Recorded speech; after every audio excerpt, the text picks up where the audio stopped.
Bismillahirrahmanirrahim. Waxaana wanaagsan dhageystayaal saaxiibayaal meel kastoo aad joogtaan ku soo dhawaada barnaamijka falanqaynta caalamka xilidan oo kale aad ka daawataan warbaahinta Naafic Show 18 bisha shanaad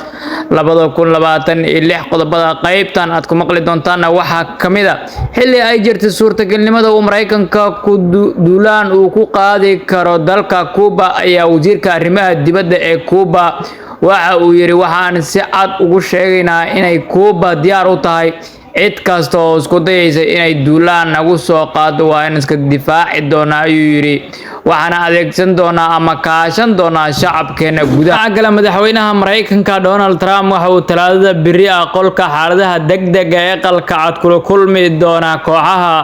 ugu sareeya amniga qaranka ee Mareykanka si loogu wada hadlo ayuu yiri talaabooyin military oo suurtagal ah oo ka dhan ah dawladda Iran warbixintan ayaa waxa baahiyay Reuters sidaas oo kale waxa lagu sheegay in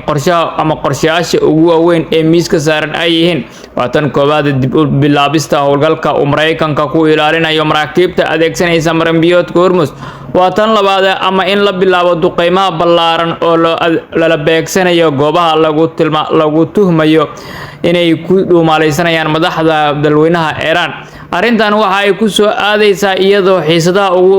ugu sareeya Mareykanka iyo Iran ay sii kordhayso isla markaana wadahadaladii xabajoojinta iyo heshiisyadii nuclear-ka ay hakad galeen wakaalada wararka Iran ee Tasnim News Agency ayaa ku warantay in Mareykanku uu ogolaaday qorshe cusub oo wadahadal ah kaas oo ku aqbalayo in uu si ku meel gaar ah u diyaariyo cunaqabataynta shidaalka ee saaran Iran inta ay wadahadaladu socdaan Iran waxa ay doonaysaa in cunaqabataynta gabi ahaanba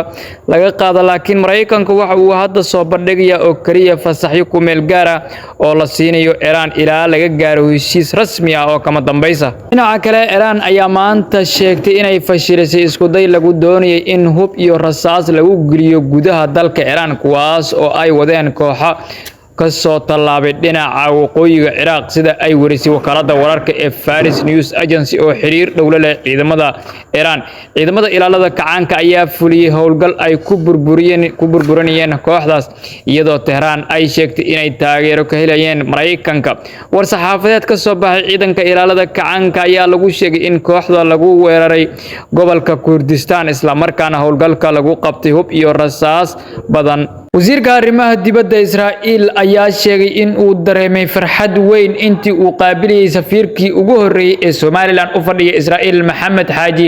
kaas oo subaxnimadii maanta u gudbiyay waraaqada aqoonsiga diblomaasiyadeed uu u gudbiyay madaxweynaha Israa'iil Isaac Herzog waxa uu yiri waxa aan dareemay farxad weyn markii aan qaabilay safiirkii ugu horeeyay ee Somaliland ee u fadhiyay Israa'iil mudane Maxamed Xaaji baro luqadda Ingiriiska maanta adigoo kalsooni sare isku qabo hadda waxa la joogaa xilli Ingiriisku uu noqday luqadda ugu muhiimsan ee lagu shaqeysto waxna lagu barto laguna safro adduunka oo dhan haddii aad ku riyoonayso mustaqbal ifiya oo furan barashada luqadda Ingiriiska waa furaha ku horseedaya guul iyo fursado aan xadidnayn macadka barashada luqadaha ee Blue Screen Online wuxuu ku hayaa koorsooyin luqadda Ingiriiska oo ka kooban sida bilow dhexdhexaad iyo dhamaystir koorsooyinkan waxaa si xirfadaysan kugu baraya macallimiin xirfad leh iyadoo xoog lagu saarayo ku hadalka luqadda Ingiriiska si kalsooni leh qorista iyo akhriska si habboon oo sax ah maqalka iyo fahamka luqadda si qoto dheer xirfadaha nolosha iyo shaqada ku salaysan haddaba haddii aad danaynayso barasho barwaaqo ku horseedo ka bara Blue Screen Online oo guji calaamadda WhatsApp-ka ee hoose